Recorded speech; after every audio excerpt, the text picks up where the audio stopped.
أهلا بيكم في مطبخ وديدة. هنعمل النهاردة معشوقة الجماهير المكرونة البشاميل. تعالوا نشوف.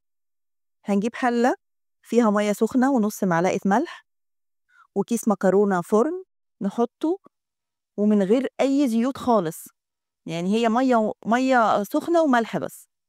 هنقلبه تستوي 3/4 سوا، مش سوا كامل لأنها لسه هتتحط في الفرن، وهي كده بقت تمام. كده خلاص احنا هناخد المكرونة بقى ونصفيها. ودي هنعمل العصاج معلقة زبدة، ويا ريت لما نيجي نعمل مكرونة البشاميل نجيب زبدة اللي هي القوالب، بلاش السمنة العادية، بتفرق جدا في الطعم. معلقة زبدة، وهنحط عليها بصلاية مبشورة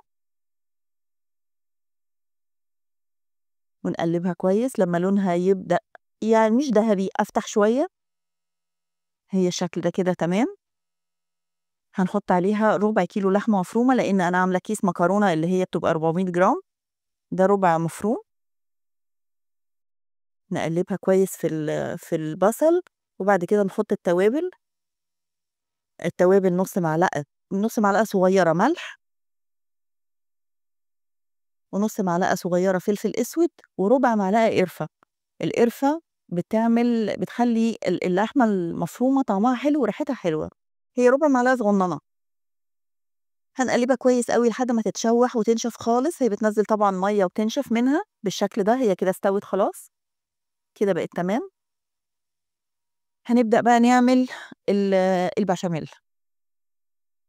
هنجيب حلة ونحط فيها معلقتين كبار زبدة تسيح، ونحط فيها بعد كده الدقيق. احنا هنعمل 4 معالق دقيق عشان هنحط لتر لبن. على كل كوباية لبن معلقة دقيق. دول 4 معالق دقيق هنشوحهم كويس لحد ما يعني يبقوا استووا، يروح التكتلات دي كلها تروح بالشكل ده، وريحة الدقيق تظهر. بعد كده هننزل عليهم بلتر لبن كامل، ونقلب باستمرار باستمرار، نقلب عشان ما يتكتلش. بعد كده هنبدأ نحط التوابل. أنا ما باحطش ملح، باحط بداله ماجي، دول 2 قالب ماجي خضار،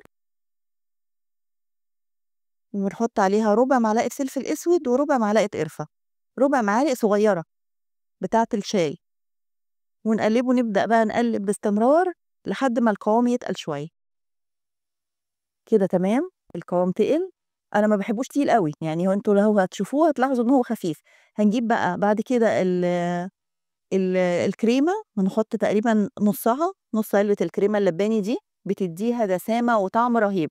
واللي مش عنده عادي ممكن يحط قشطة اللبن، أو يحط جبنة مثلثات، كُلّه حلو.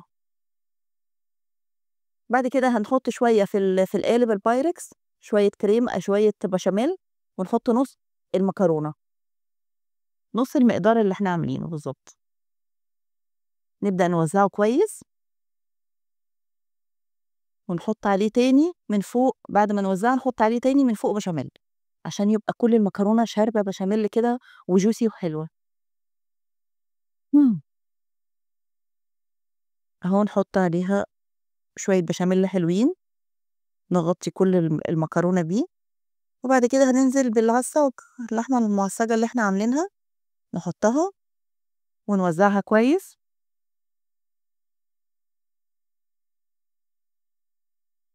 في الأطراف وفي النُص، وتتوزّع كويس في القالب. ونرجع نحط بقى النُص التاني بتاع المكرونة، نوزّعه ونغطّي بيه كل اللحمة، ونحط البشاميل كامل بقى كُلّه، يعني كل اللي باقي عندنا هنحطه. يعني نختصر فهندلقه كده مرّة واحدة ونبدأ نوزّعه. كده خلاص هنحط كل البشاميل ونضّفنا القالب، ويدخل الفرن لمدة 30 دقيقة. الفرن تحت وفوق يكون شغّال شواية وفرن.